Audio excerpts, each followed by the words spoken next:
오늘 하나님께서 주시는 말씀 신약성경 요한복음 16장 12절로 13절까지의 말씀입니다. 신약성경 175쪽 요한복음 16장 12절부터 13절까지의 말씀입니다. 12절 13절 우리 다 같이 한 목소리로 읽습니다. 내가 아직도 너희에게 이를 것이 많으나 지금은 너희가 감당하지 못하리라. 그러나 진리의 성령이 오시면 그가 너희를 모든 진리 가운데로 인도하시리니 그가 스스로 말하지 않고 오직 들은 것을 말하며 장래의 일을 너희에게 알리시리라. 아멘. 우리는 지난 한 달 동안 성령이 누구시고 어떤 일을 하시는지 알아가며 또한 은혜를 받았습니다. 성령은 우리를 하나 되게 하시고 인도하시며 우리에게 조명하시고 능력을 주십니다. 2월에도 이어서 성령을 더 깊이 알아가며 은혜를 받고자 합니다. 왜 이것이 중요한지는 이미 말씀을 드렸는데요. 성령은 하나님이시기 때문에 그렇습니다. 우리는 하나님을 힘써 알아야 합니다. 하나님을 알아가는 그 지식에 우리가 이르러야만 하죠. 그리고 우리와 가장 가까이 계시는 분이 바로 성령 하나님이시기 때문에 그렇습니다. 주 예수를 믿고 구원받은 이후에 우리 안에 오셔서 우리 안에 거하시고 그 구원의 완성에 이르기까지 그리스도 예수의 장성한 분량에 충만한 데 이르기까지 우리를 인도하여 주시기 때문입니다. 그리고 성령 하나님은 바로 우리 안에 계시기 때문이죠.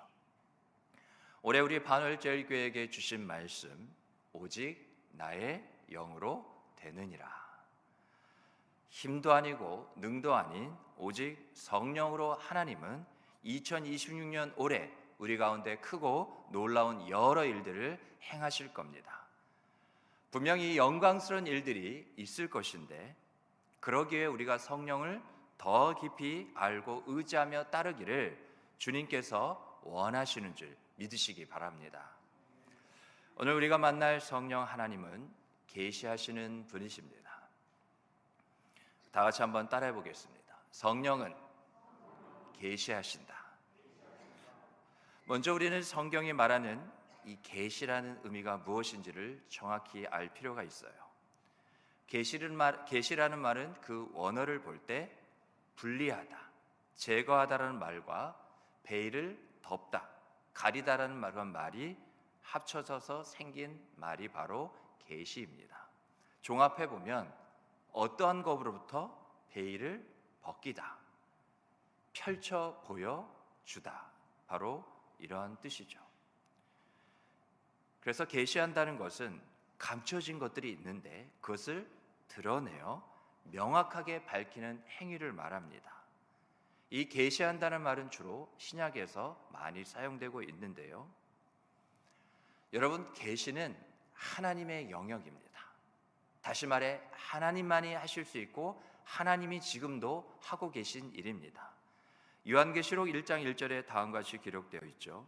예수 그리스도의 계시라. 이는 하나님이 그에게 주사 반드시 속히 일어날 일들을 그 종들에게 보이시려고 그의 천사를 그 종 요한에게 보내어 알게 하신 것이라. 하나님이 보이시고 하나님이 알게 해주시는 거죠. 그게 바로 계시입니다. 그 말은 뭐냐? 하나님께서 보여주시지 않으면, 하나님께서 알게 해주시지 않으면 우리는 어떠한 것도 볼 수 없고 어떤 것도 알 수 없습니다. 내가 한글을 깨우쳤다고 해서, 내가 문해력이, 독해력이 뛰어나다고 해서 성경을 볼 때 하나님의 뜻을 깨닫고 은혜를 받게 되는 게 아니라는 거죠. 철저히 하나님이, 우리 안에 계시는 성령 하나님이 보여주실 때 우리는 보게 되고 알게 해주실 때 우리는 알게 된다는 것을 꼭 기억하시기 바랍니다. 그래서 하나님은 어떠한 자에게 계시하실까요? 내 스스로 하려고 하지 않는 자, 다시 말하면 겸손한 자에게 하나님은 하나님의 뜻을 나타내 보이십니다. 알려주셔요. 하나님 자신에게 속한 구원의 신비와 또 거룩한 진리, 또 하나님의 자신의 뜻과 섭리가 무엇인지를 바로 우리 사람들에게 나타내 보여주시는 거룩한 행위, 그게 바로 계시입니다. 그래서 우리는 그 은혜를 사모해야 돼요. 거룩한 은혜를 우리가 사모해야 되지 않겠습니까? 우리가 바로 거룩한 백성이잖아요.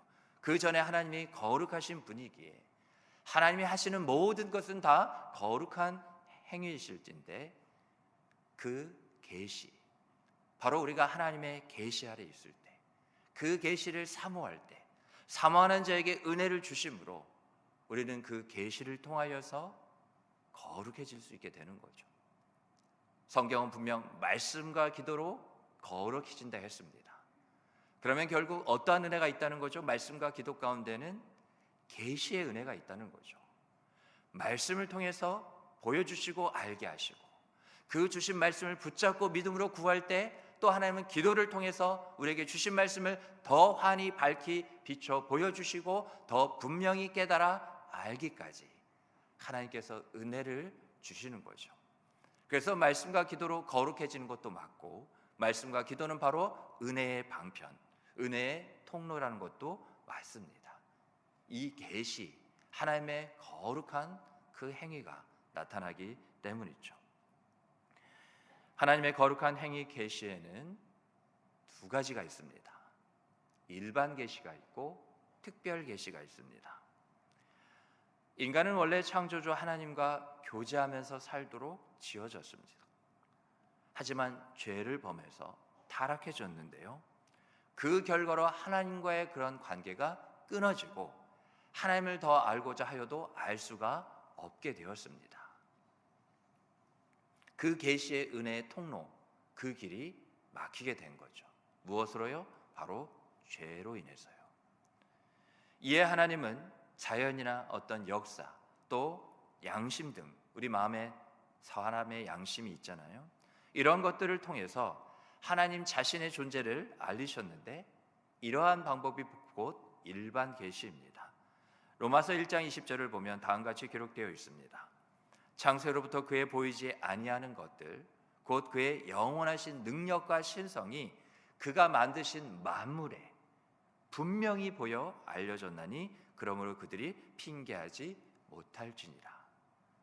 꼭 교회에 나와서 내가 예수를 믿겠습니다, 신앙의 고백 가운데 세례를 받아서만 하나님을 알 수 있는 게 아니라는 거죠. 로마서 1장 20절에 마지막에 분명 뭐라 말하고 있습니까? 그들이, 저 세상이 하나님이 어디 있느냐, 하나님을 보여봐라. 하나님은 하나님 자신을 지금도 보여주고 계십니다. 무엇을 통해서요? 이 만드신 천지 우주 만물을 통해서. 저들은 그게 우연이다, 자연스럽다, 당연하다 여기지만, 해를 낮에 비추시고 밤에 달과 별을 통해서 빛을 내시는 이가 누구십니까? 하나님이에요. 이 세상 어느 누구 그 권력자가 낮에 해가 비춰지고 밤에 달빛과 별빛이 비춰지는데 1조라도 한 사람이 있다면 그건 거짓말이겠죠. 모든 것은 이미 창세기 1장 1절에 태초에 하나님이 천지를 만드시니라. 하나님이 이 세상을 만드셨기 때문에 하나님의 모든 것이 이 세상에 다 담겨져 있는 거죠. 매일의 이 천지 만물을 우리가 보면서 느끼면서 경험하면서 하나님의 하나님 되심과 그 일하심을 우리가 다 알게 되는 겁니다. 모든 만물에 이와 같은 하나님과 하나님의 그 일하심이 투영되어져 있는 거죠. 이와 같이 일반 계시를 통해서 그 만물을 통해서 분명히 보여 알려지도록 하셨기에, 이로써 인간은 막연하게나마 절대자가 있다는, 그 이름이 하나님이라는 것은 알지 못해도 그러한 절대자가 있다는 사실을 알 수 있게 되었습니다. 하지만 이와 같은 일반 계시로는요, 하나님이 누구시고 어떠한 분이시며 우리 인간을 위해 어떤 일을 하고 계신지 알기에는 충분하지가 않습니다. 그래서요, 하나님은 하나님이 자신을 분명하게 알 수 있도록 계시한 것이 바로 특별 계시입니다. 특별 계시는 다른 게 아닙니다. 바로 하나님의 말씀입니다. 예수 그리스도를 통하여서 구원에 이르는 그 길에 대한 계시입니다. 주 예수를 믿으라, 그리하면 구원을 받으리라. 구원을 얻는 그 길을 바로 이 말씀을 통하여 계시하신 거죠. 디모데후서 3장 15절은 분명히 말합니다. 또 어려서부터 성경을 알았나니 성경은 능히 너로 하여금 그리스도 예수 안에 있는 믿음으로 말미암아 구원에 이르는 지혜가 있게 하느니라. 즉 성경 말씀을 통하여서, 이 특별 계시를 통하여서 구원에 이르는 길에 대한 그 계시를 해주시는 거죠. 시편에도 분명 뭐라 말씀하였습니까? 주의 말씀은 내 발의 등이요 내 길의 빛이니이다. 저 영원한 상으로 치달 수밖에 없는, 그럴 수밖에 없는 이 어두움 가운데 그 어두움을 뚫고 참된 구원한 영원한 생명의 빛으로 인도하여 주고 있는 것이 무엇이라는 거죠? 하나님의 말씀, 이 말씀이라는 거죠. 이게 바로 특별한 계시입니다. 지금까지 계시에 대해서 성경이 밝히고 있는 부분을 우리가 기본적으로 또 대략적으로 살펴보았는데요. 이제는 성령이 하시는 계시 사역에 대해서 우리가 은혜를 나누겠습니다. 첫 번째로, 성령 하나님의 계시 사역에는 분명한 목적이 있습니다. 분명한 뜻을 따라 의도를 가지고 하나님께서 계시를 하고 계시는 거예요. 거룩한 일을 하고 계신 거죠. 그것은 바로 주 예수 그리스도를 증거하는 겁니다. 성령의 계시는 다른 목적이 아니에요. 오직 참된 구주가 되시는, 구원자가 되시는 우리 주 예수 그리스도를 증거하고 계십니다. 요한복음 15장 26절 말씀을 보면, 내가 아버지께로부터 너희에게 보낼 보혜사 곧 아버지께로부터 나오시는 진리의 성령이 오실 때 그가 나를 증언하실 것이요. 예수님이 하신 말씀이에요. 성경에서 성령이 예수 그리스도를 증거하신다는 일을 하신다는 것을 이야기하고 싶을 때, 그것을 밝힐 때에는 꼭 따라다니는 단어가 있습니다. 바로 진리입니다. 진리의 성령. 우리가 방금 읽은 말씀에서도 뭐라고 기록되어 있습니까? 진리의 성령이 오실 때라고 했고, 오늘 본문인 13절에서도 그러나 누가요? 진리의 성령이 오시면 이라고 했습니다. 이렇게 그냥 성령이 오실 때, 성령이 오시면 이라고 하지 않고 진리라는 말을 앞에 붙이는 이유는 예수님이 바로 진리가 되시기 때문에 그렇습니다. 요한복음 14장 6절 말씀, 우리 다 함께 읽어보겠습니다. 시작. 예수께서 이르시되 내가 곧 길이요 진리요 생명이니 나로 말미암지 않고는 아버지께로 올 자가 없느니라. 아멘. 예수님께서 친히 하신 말씀이 뭡니까? 내가 무엇이라는 거죠? 내가 진리라는 겁니다. 하나님이 성령의 역사하신 가운데 우리를 구원하신 줄 믿으시기 바랍니다. 예수님을 믿어 구원에 이르게 하셨어요. 그렇게 구원받은 우리는 성령을 선물로 받은 자들입니다. 이 성령은 하나님의 선물이에요. 성령은 우리 안에 살아계십니다. 우리와 늘 함께 하셔요. 우리의 모든 것을 감찰하시느니라, 살펴보고 계십니다. 그래서 내 안에 성령, 하나님이 계시기에 이 성령께 숨길 수 있는 것, 감출 수 있는 것은 아무것도 없는 거예요. 우리 안에 계시는 그 성령이 하시는 일이 한 가지가 있습니다. 예수님을 증거하기 위해 우리를 어떻게 해요? 먼저 진리 가운데로 인도하십니다. 오늘 본문 말씀인데요, 요한복음 16장 13절, 우리 다시 한번 같이 읽어볼까요? 시작. 그러나 진리의 성령이 오시면 그가 너희를 모든 진리 가운데로 인도하시리니 그가 스스로 말하지 않고 오직 들은 것을 말하며 장래일을 너희에게 알리시리라. 아멘. 그가 너희를 모든 진리 가운데 인도하시리니. 그렇게 진리 가운데로 인도를 받으면요, 우리에겐 어떤 일이 일어나느냐? 은혜를 경험하게 됩니다. 그냥 모든 것 다 제쳐놓고 은혜 구하면 은혜를 그냥 자동적으로 얻게 되는 것이 아니라, 왜 우리가 은혜를 얻게 된다고요?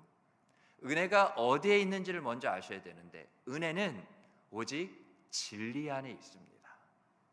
진리를 제해놓고 진리 없이 은혜를 받을 수 있다는 것은 거짓말입니다. 그런 일은 있을 수가 없어요. 우리가 비진리 가운데 있다 한다 할지라도 우리가 진리 안에 들어가면 그 순간 하나님은 말할 수 없는 은혜를 부어주십니다. 한번 우리가 성경을 읽거나 또한 듣거나 묵상하거나 암송하거나 전할 때를 한번 생각해 보실까요? 은혜를 받지 않습니까? 왜 그렇죠? 앞서 말씀드린 대로 내가 진리 가운데로 들어왔기 때문입니다. 이것은 우리의 신앙과 삶에 너무나 중요합니다. 진리 안에 들어온 자가 은혜를 누림으로 그 모든 것으로부터 해방되는 거예요. 모든 결박으로부터, 매였던 것들로부터, 묶여있는 것들로부터, 우겨싸임을 당하는 것부터 자유하게 되어지는 겁니다. 그래서 뭐라 말씀하셨어요? 진리가 너희를 어떻게 해요? 자유케 하시느니라. 은혜를 받으면 모든 걱정이나 두려움이나 염려나 의심이나 그 어떠한 환난이나 고난 가운데서도 우리가 어떻게 해요? 자유로워집니다. 좀 전까지만 해도 두려웠는데 우리가 진리 가운데 있게 되는 순간 은혜가 임해서 그 은혜가 우리를 이제껏 자유케 하지 못한 모든 것들을 다 무너뜨리고 끊어버리시는 하나님의 놀라운 은혜의 손길을 통하여서 우리가 참된 자유함을 누리게 되는 거예요. 우리가 성령의 인도로 참 진리이신 누구요? 예수님 안으로 들어왔기 때문입니다. 여러분, 그래서 우리가 은혜를 받는다는 건 다른 게 아니에요.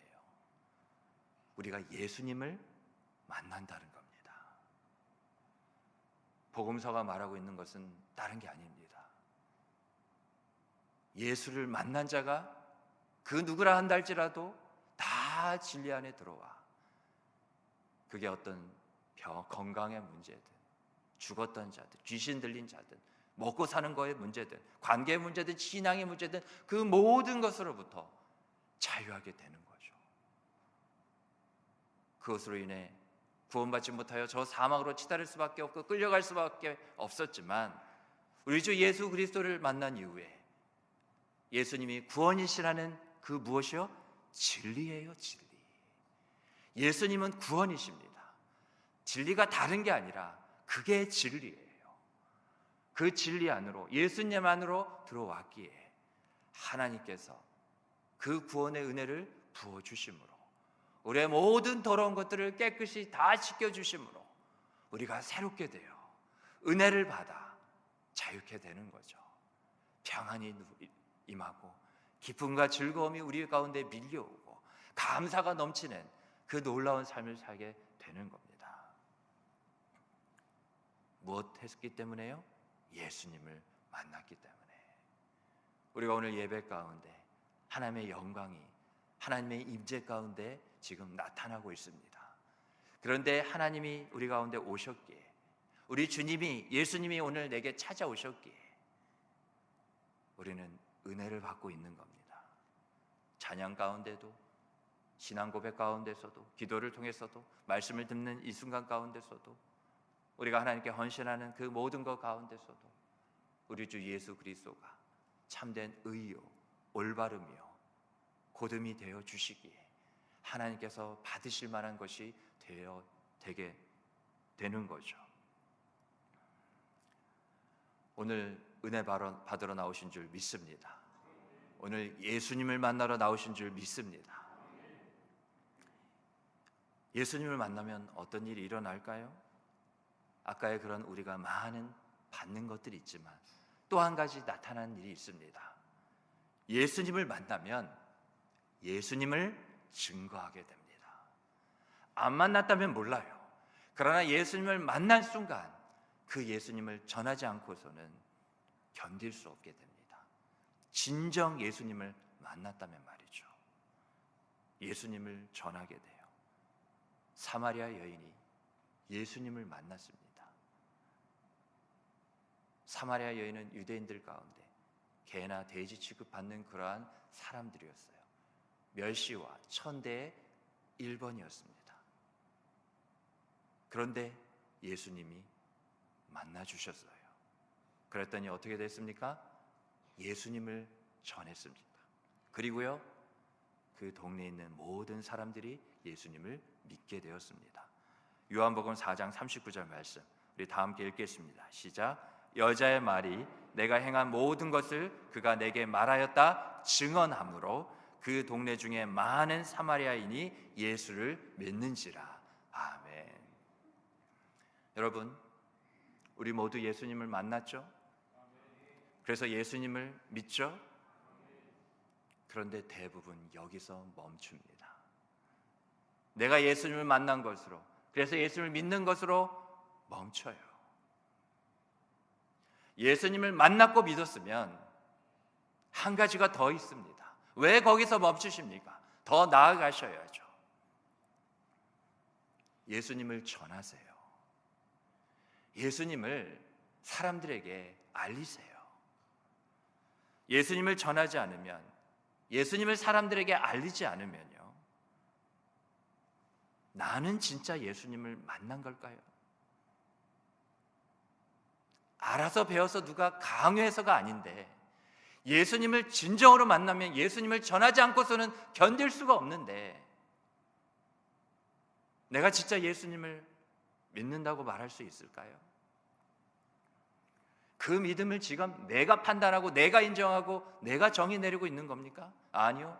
오직 하나님만이 네가 나를 믿는구나, 네가 나를 만났구나, 내가 만났다고 해서, 내가 믿는다고 해서 만나진 예수님이, 믿어지는 예수님이 아니라는 거예요. 누가? 주가 보시기에. 내가 예수를 믿는다는 것을 예수님이 인정해 주셔야죠. 그 인정을 받는 길은 예수님을 전하고 알리는 것밖에 없습니다. 주님이 지금, 예수님이 내게 찾아오셔서 묻으신다니까요. 내 마음속에서 네가 정말 나를 만났다고 생각하느냐?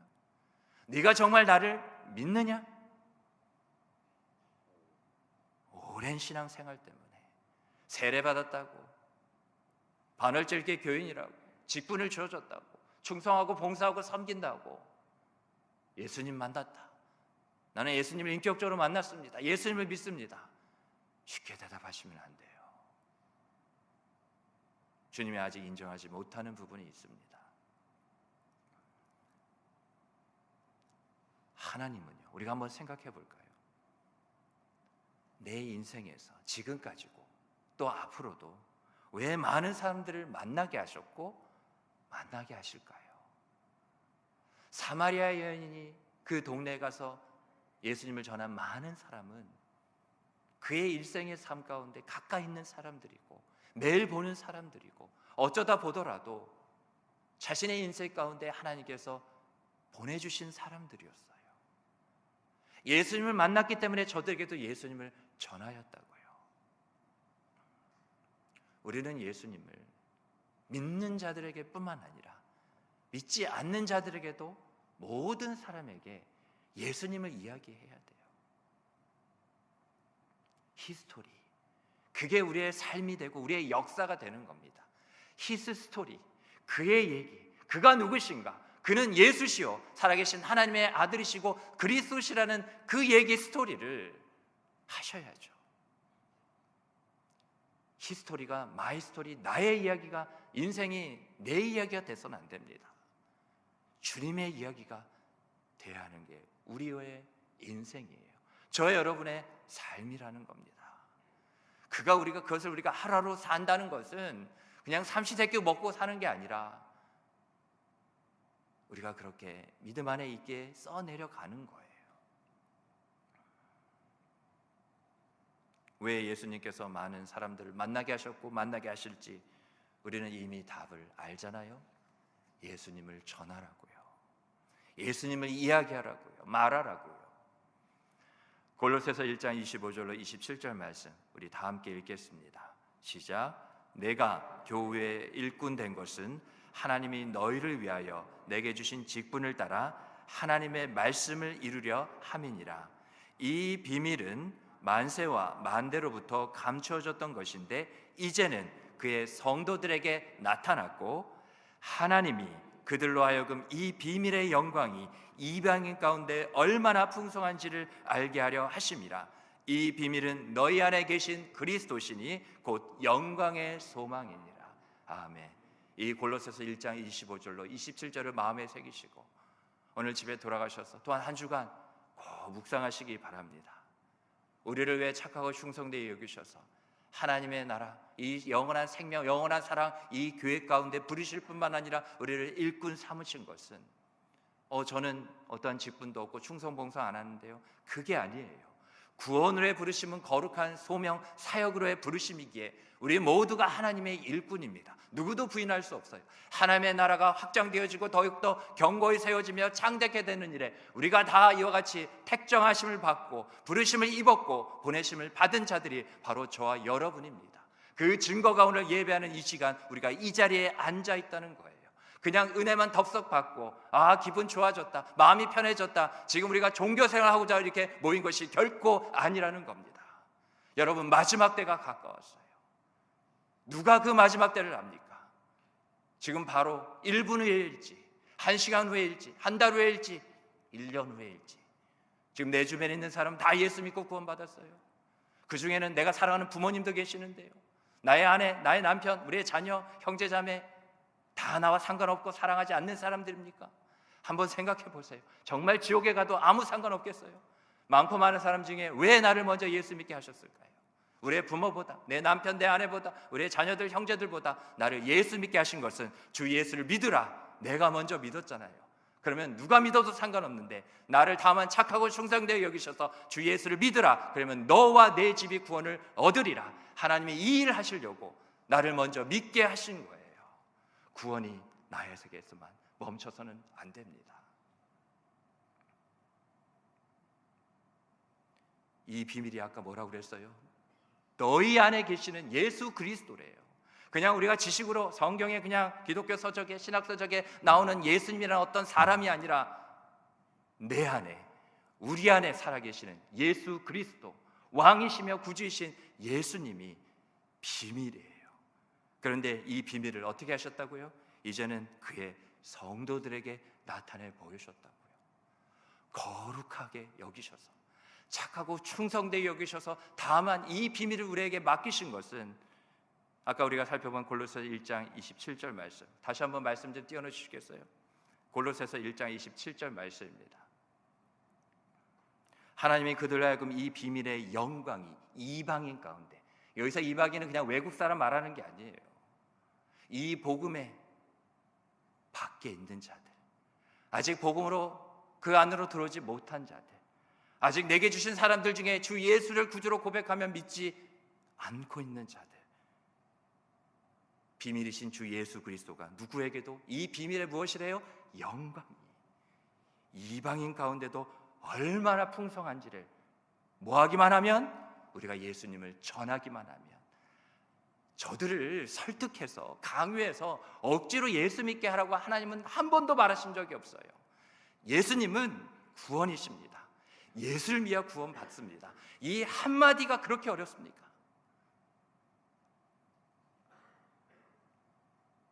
그게 뭐라는 거예요? 영광의 소망이라는 거예요. 소망이라고 다 같은 소망이 아니라는 거예요. 하나님께 영광이 되는 그 소망이 있고, 우리는 세상에 하나님께서 결코 영광 가운데 받으실 수도 없고 받지도 않으시는 세상 소망으로 살아가는 자들이 아니라 우리의 소망이 무엇이 되어야 된다는 거예요? 내 안에 비밀이신 예수 그리스도, 그것을 전하는 것이, 예수를 전해야겠다, 전하고 싶다, 그게 우리의 살아가는 삶의 신앙의 소망이 되어야 한다고요. 그 영광의 소망으로 우리가 이와 같이 부르심을 받은 자들입니다. 그렇게 살라는 거예요.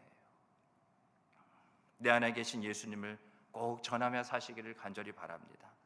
당장 이번 주에 내 주변에 있는 사람들 중에 누구라도 상관이 없어요. 아무나 좋으니 단 한 사람이라도 예수님에 대해서 말해보세요. 무시를 당하고 멸시를 당해도 예수님을 믿어보세요. 부장님, 예수님을 믿어보세요. 얘야, 예수님을 믿어봐. 아버님, 예수님을 믿어보세요. 그 한마디, 예수님을 만나고 예수님을 믿은 우리라면 전해야 되지 않을런지요. 두 번째로요, 성령은 예수님을 증거하기 위해 계시하시는데 그것이 목적이라면 그 방법은 어떻게 하시느냐? 오직 말씀으로만 계시하십니다. 우리가 보통 목사님, 제가 이런 꿈을 꿨는데요, 어떤 일이 일어났는데요, 하나님이 계시하실 수 있어요. 저는 하나님이 아니라 왜 그런 꿈을 꾸게 하셨는지, 왜 그런 일을 겪게 하셨는지, 우리 주변에 있는 일도 다 마찬가지예요. 어떤 내가 느낌을 받았다는 거죠. 그런데 꼭 기억하십시오. 항상 모든 것은 말씀으로 검증이 되어져야 합니다. 하나님은 우리가 경험한 것으로 계시하신 것을 멈추지 완성하지 않으셔요. 항상 말씀으로 증명이 되어야 됩니다. 말씀으로 재차 확인이 되어야 돼요. 그러면 분명 성령이 계시한 것 맞습니다. 하나님께서는 성령의 감동을 통해서 지금까지 계시된 내용들이 많거든요. 그것을 하나의 책에 기록해 두셨습니다. 그게 바로 이 성경 말씀이에요. 베드로후서 1장 21절이 분명히 증거하고 있습니다. 예언은 언제든지 사람의 뜻으로 낸 것이 아니요 오직 성령의 감동하심을 받은 사람들이 하나님께 받아 말한 것이니라. 물론 이것 사람이 썼습니다. 그러나 그 많은 시대 속에서 한 번도 보지 못한 사람들이 어떻게 같은 주제, 우리 주 예수 그리스도를 이와 같이 말할 수 있을까요? 그것은 살아계시는 성령 하나님의 감동을 받았기 때문이죠. 그렇게 기록된 책이 바로 성경 말씀이라는 겁니다. 이런 점에서 성경 말씀은 또 하나의 그런 별명이 있는데요, 이 성경은 바로 그래서 계시의 책입니다. 요한계시록만 계시의 책이 아니라 성경 66권 모두는 성령의 감동하신 가운데 바로 계시되어진 말씀이에요. 그러면 여기서 우리가 한 가지 궁금한 게 생깁니다. 뭐냐? 성령은 왜 꼭 계시하실 때 말씀으로만, 하나님 말씀 성경을 통해서만 계시하실까? 이 질문인 거죠. 그것을 분명 성경이 이사야서 44장 18절 말씀이 말하고 있습니다. 같이 읽겠습니다. 시작. 그들이 알지도 못하고 깨닫지도 못함은 그들의 눈이 가려서 보지 못하며 그들의 마음이 어두워져서 깨닫지 못함이니라. 아멘. 여러분, 우리의 가려진 눈이 보게 되고 우리의 어두워진 마음이 깨닫게 되는 것은요, 오직 하나님 말씀밖에 없습니다. 내 눈이 어두워졌다고 해서 보고 싶다고 보여지는 게 아니라는 거예요. 내 마음이 이와 같이 어두워졌다고 해서 내가 이와 같이 알고 싶다고 알아지는 게 아니라는 겁니다. 오직 하나님 말씀으로만 가능해요. 왜요? 우리가, 저와 여러분이 하나님 말씀으로 지어졌고 하나님의 말씀으로 오직 구원받기 때문입니다. 그 말은 뭐냐? 이렇게도 우리의 신앙과 생활을 단정 지을 수 있는 거예요. 말씀이 아니면 우리는 신앙할 수 없어요. 우리가 말씀이 아니면 세상 사람들과 다른 삶이 무엇이 있겠습니까? 똑같다니까요. 요한복음 14장 26절 우리 함께 읽겠습니다. 시작. 보혜사 곧 아버지께서 내 이름으로 보내실 성령 그가 너희에게 모든 것을 가르치고 내가 너희에게 말한 모든 것을 생각나게 하리라. 아멘. 예수님은 말씀하셨습니다. 그리고 성령은 오늘 이 구절을 통해서 우리가 알 수 있을 것인데 들으셨어요. 그리고 성령은 들으신 것을 우리 안에서 다시 말씀하십니다.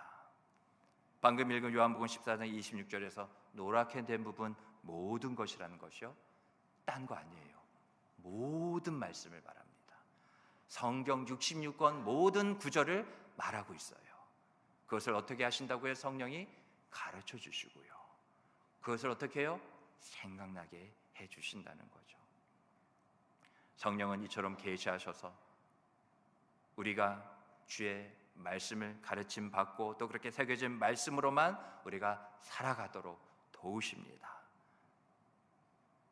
그래서 정말이지 우리는 말씀을 배워야 하고요, 말씀을 잊어버려서는 안 됩니다. 누가 말씀을 안 배워도 되고 누가 말씀을 그냥 잊어버려도 된다 했습니까? 내가 그냥 그렇게 살아가는 것뿐이에요. 그게 그냥 자연스럽게 아무렇지도 않게 여겨지는 것뿐이라고요. 세상 지식은 잊어도 됩니다. 왜냐하면 세상 지식은 이 세상에서만 필요할 뿐이에요. 그러나 하나님의 말씀은 영원합니다. 풀은 마르고 꽃은 시드나 주의 말씀은 영원히 서리로다. 우리가 영원한 삶을 살는데 필요한 것은 영원한 것밖에 없어요. 영원한 것을 먹어야 영원히 삽니다. 그 영원한 것이 무엇이라는 거예요? 하나님 말씀. 너희가 떡으로 사는 것이 아니라 무엇으로요? 그렇죠, 하나님의 말씀으로 사느니라. 우리가 떡 없어도 육적으로 그럼 죽어요. 그럼 우리 끝입니까? 아니죠. 우리에겐 주 예수 그리스도의 구원의 은혜를 통하여 영원한 생명이 있기에 영원한 시작이 된 거죠. 그런데 세상 사람들은 영원한 것과는 아무 상관이 없어요. 그는 영혼을 소망할 수도 확신할 수도 없어요. 그래서 누군가 그냥 죽으면 좋은 것 갔을 거다, 그냥 추측이고 그냥 희망사항일 뿐이에요. 저들은 절대로 확신 가운데 이르지 못합니다. 그러나 우리는 달라요. 우리는 영원한 것에 대한 막연함이 아니라니까요. 우리는 확신으로 살아가는 자들이에요. 이 세상의 영혼을 확신하며 살아가는 자들은 저와 여러분, 주 예수 그리스도를 믿는 우리밖에 없다고요.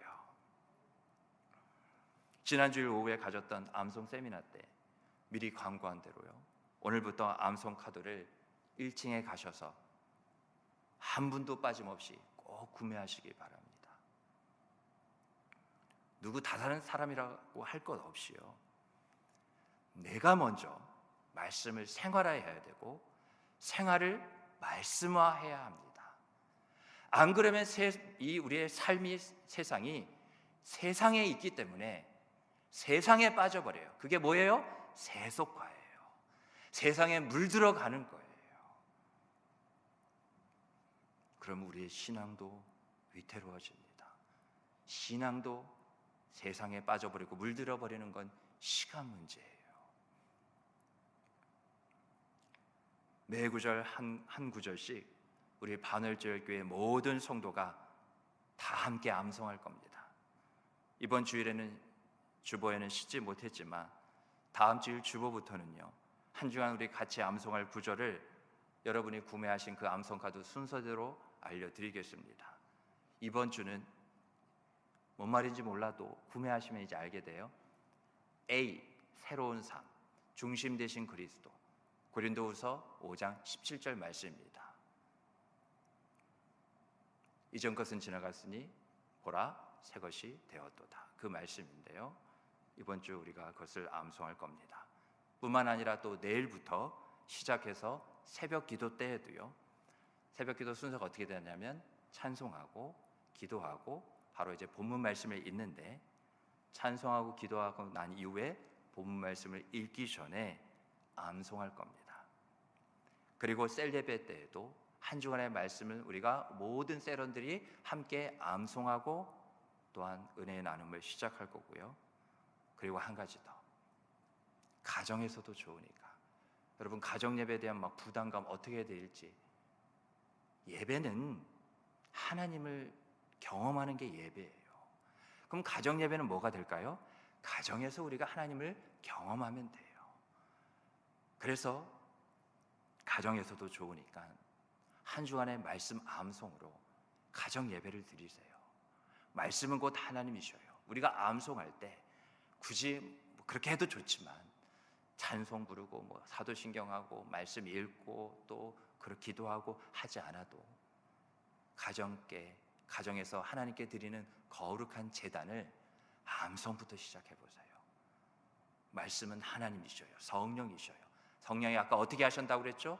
우리에게 가르쳐 주시고 생각나게 하신다고요. 이후에 우리가 어떠한 모습으로 더 풍성하게 가정 예배를 드릴지, 그 첫걸음이 지금 내딛어지지 않아서 어려운 거잖아요. 암송하시면 됩니다. 그렇게 우리 반월절기 성도라면 말씀 묵상, 우리 큐티하는 교회잖아요. 큐티와 함께 암송도 올해부터는 같이 해서 세상을 이기는 그리스도인으로 살아가시기를 바랍니다. 말씀을 맺겠습니다. 여러분, 바울 아시죠? 바울은 성령이 계시하시는 것을 너무나 좋게 여긴 사람입니다. 자랑할 정도였어요. 고린도후서 12장 1절에 보면 바울이 이렇게 고백했어요. 무익하나마 내가 부득불 자랑하노니, 자랑한대요. 무엇을요? 주의 환상과 계시를 말하리라. 내가 돈이 얼마고 얼마나 우리 자녀가 잘 되고 뭐 그런 세상 사람들이 하는 자랑이 아니라 주께서 내게 계시하신 것을 자랑하는 거죠. 그것을 말하는 겁니다. 그런데 바울의 자랑은 무엇이었어요? 사명이기도 했습니다. 내가 주의 계시를 어떻게 말하리라. 이 사명 감당하리라. 나는 주의 환상과 계시를 말하리라. 이 말씀을, 구절을 우리도 새겨야 되지 않을까요?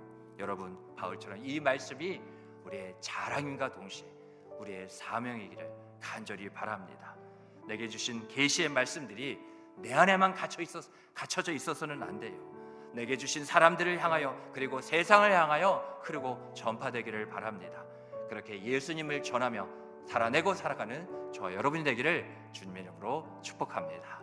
아멘.